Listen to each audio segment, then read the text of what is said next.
giờ tiền mua phía giờ cũng chỉ bay á dính chạy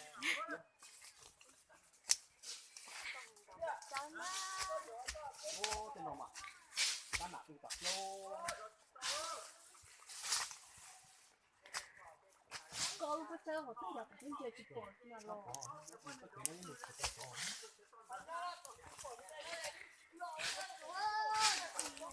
có cái họ có bên ta có tốt của nó đó nó to mua phía đây có chín chai không cũng chai thôi là to mình đâu bắt cháu nữa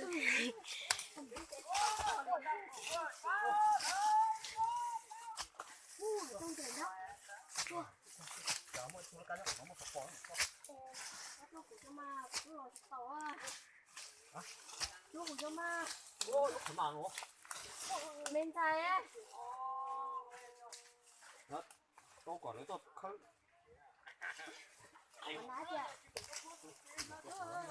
có đây cún à đấy đúng à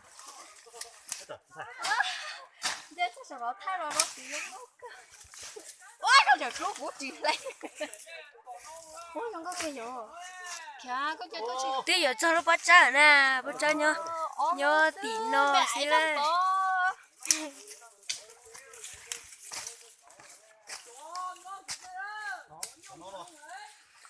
tôi cho ra tí nó mà nó cho nó tổng là đó là hôn đó lúc lấy nó hổ đừng có cái gì họ có nó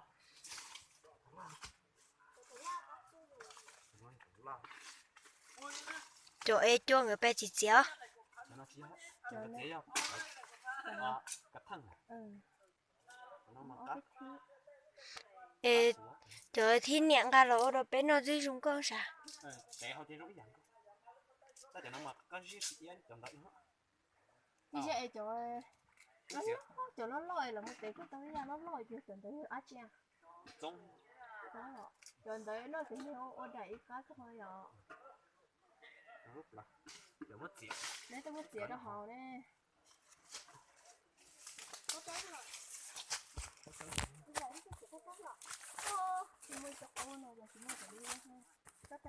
gầu đưa bội cho nó chúng mà trở lên đi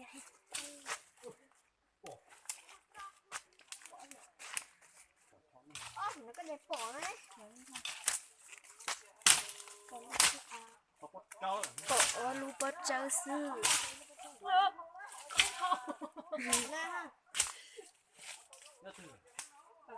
tôi cho lu bớt cháu nhớ bớt sát tí bộ bữa cho mấy ai phụ số rồi chờ nó chờ để cho mua rồi chờ tao tao xin cho xin hè chân ta thiết cá để cho phú mua dọc hồ mỹ giờ bún bò là bún năng mà quay lúc bắt cháu hồ ấy cháu phải nói chụp phải chặt cái cháu phú bò chỗ con gọi đêm thì chùa sắp phải nói cho mà cô coi vô tao nó vòng đáo ít lẹ vào là trộn gói dạ nặng trả lời khỏi em cất thoát chữ bao giờ nó nên sai kiểu nó thay con thạ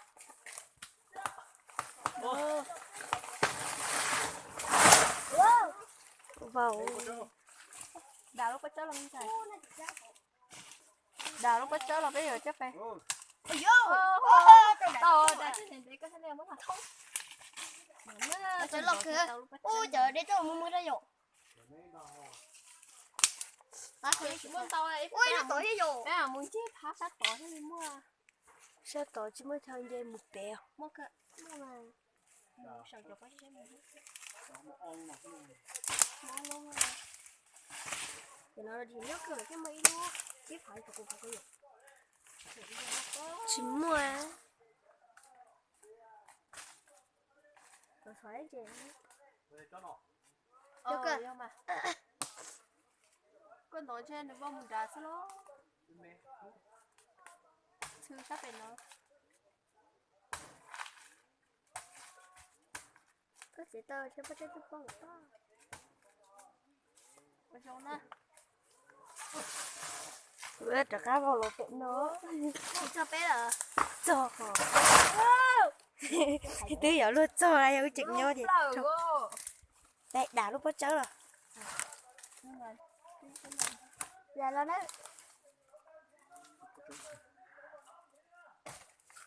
rồi chỉ mà thăm vòng thế luôn Mất cuộn coi, tìm lên.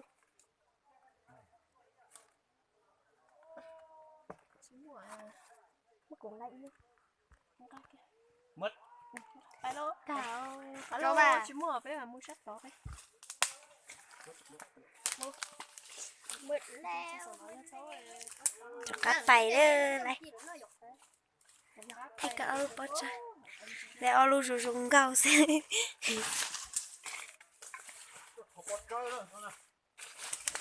thọ bắt cháu phải kín nó Không có chó bị chín nó đó. Chín chưa có chó đó. Nếu mà nó có chó chưa? Nó có chó chưa?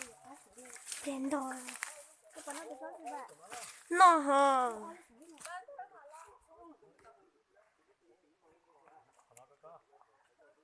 hả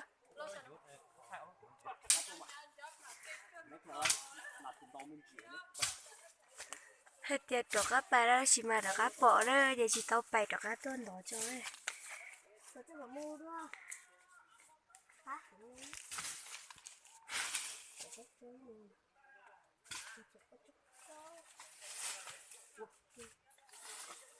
Đỏ nó có sợ. nó cho lo lo thiết cá Nó cho lo chắc đó mới chả. Ý nó có lôi có bàn đổ lô mà. Ai giờ? Đồ chơi để phút sợ ra. Ôi trong quay cái chuột nữa chơi. Ừ chị chuột có thể. Chuột có thể để được à? Đủ thì lò. Cái này thâu cho là nó. Bên đồ cho bé đây. Cạo luôn rồi có muốn bên kia. bỏ cả tao chung Ôi cái cho bạn trẻ ta là cả tàu thiệt cho chị. cái bảo với đây bé mua cái gì cả tóc luôn Gì mà bỏ tao là đi ba của tao vậy thì. ôi luôn đã chỉ sợ Chưa, chúng có nhiều. Ô, đúng rồi, đây có để cô biết ba cô. sao mà đi ra mà Đây.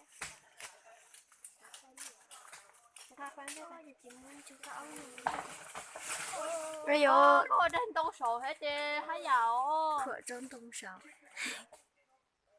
Dây kia mua không? ít leo tù nha Rồi. chỉ cái con gì Chị chưa? lúc bắt cháu tới tù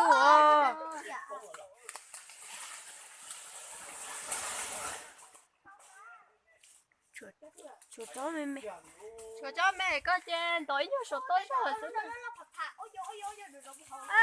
cái này đừng muốn đây Yo đã có chơi để ôi chị chuột tên gì luôn. Chị bắt sổ to kìa.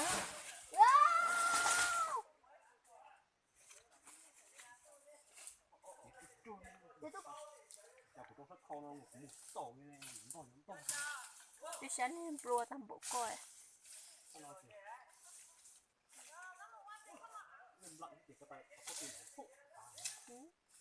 Sao chụp qua con trâu nó có cái chụp chuột con sọt tàn nó đó. Rồi trên cái lo. Sao rồi bé? thả bay Đi luôn em mình lại. nó Bèo. Em cả chị ta đi rồi. bay đi tiệt đó thì nó là thả Nhưng mà chị tôi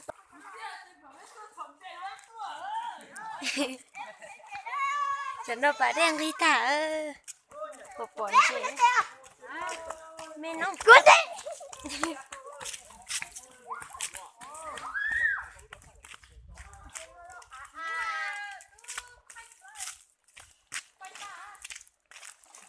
phải xe lại thuận chế.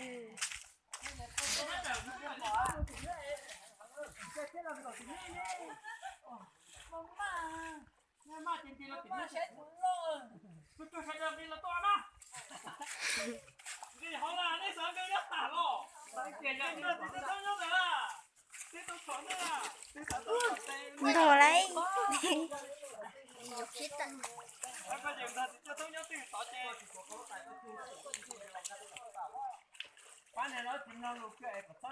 Ô,我把它看见俺多少大姑娘，这些鸡婆的鸡。我说他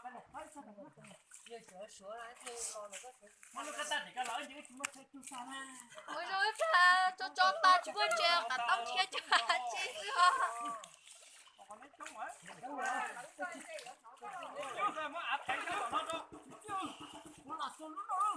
Lấy cho đây tập bạn thử à? Đây hậu trên đừng có lúc phấn đấu. Đây chỗ nó tận một Tôi cũng nhận ra đây cho chúng nó em nó tập bạn thử. Em chính xác là bóng cho em nhớ hậu. Em rồi tôi mất số ảnh tốt rồi. Bây giờ mấy lúc phấn đấu là kia cho đây cái gì ạ? Mấy lúc phấn là tiếng mấy lúc phấn đấu nhớ hậu nó là khỏi đây tập tặng lên men nó. Mấy lúc phấn đấu nhớ hậu đó cho đi lo cho hậu. Cho đi tặng họ tự. Nên nó tựa à? Thay con thế, một cho thế, lại sai hẳn người ơi. Nên nó tựa. Nó vẫn tự.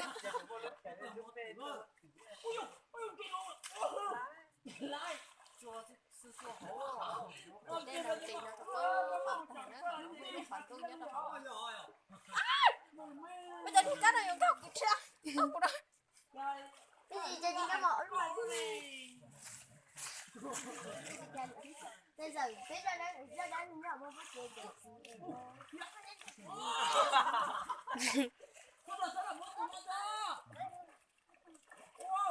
Chào cô chỉ muốn chị. Em phải cho ta thắng một chè chứ. Mà cả tao chị. Phải chứ.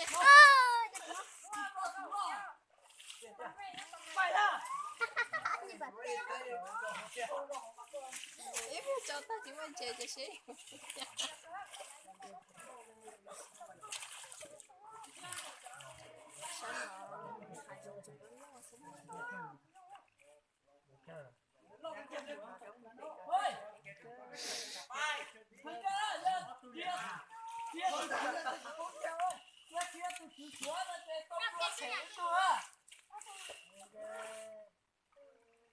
Đi tung chế đi thiệt tí không? Cô mà hành gì ta lấy sữa nè. Tí nè. Tới tung chế sữa Chứ có à ơi. Cái xe đi đi đó à. Cái xe à. Cứ thứ điều có vấn đề là non đau tí à. Đây, lên đi.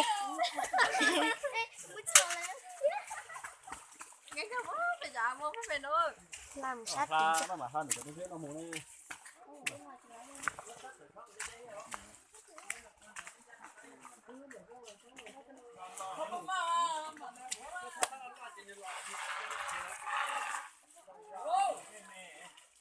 Việc tăng theo.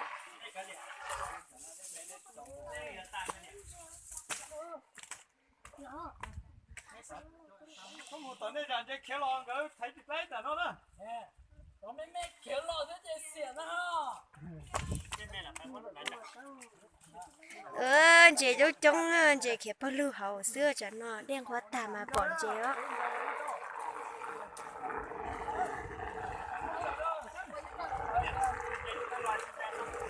Chị chú trông xưa cho nó bộ mà bộ bọn chị. Một tí lo lo không.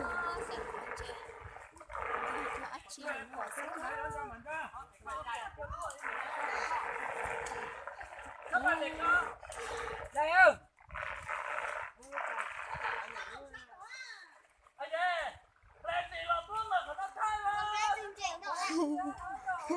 Nên thay trong một bên đấy nó thay anh là sao nó này. Ôi ra luôn. Qua hết đi rồi. Ra luôn này. chưa kiên đã có mà nó thì có ai chụp có mà vui con nó làm nó là con chơi nó là con cho muốn tụi đây là nó Nó phá của cho thì không nè. để có trong tiệm phần này hả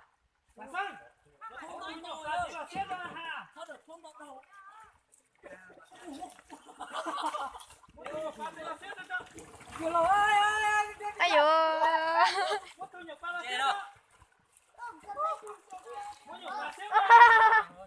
Ra về cho bố bé biết chưa?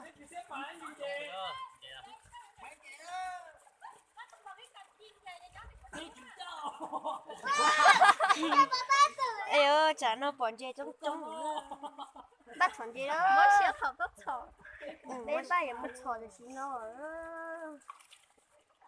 đi cho nó lấy này ạ ô tên dân Cái gì sai hết, cái gì cái gì sai bên hết đây à? thì khác về thế à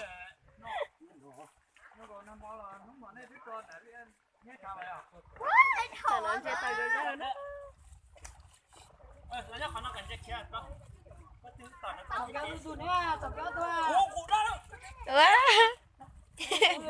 Gì lo lo dễ.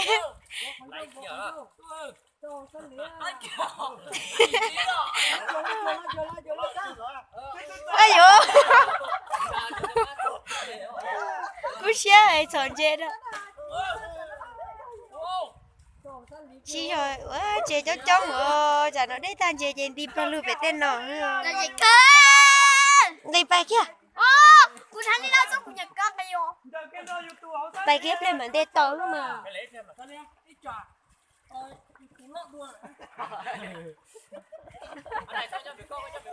Chơi mông bố à nhé. đây là bạn đây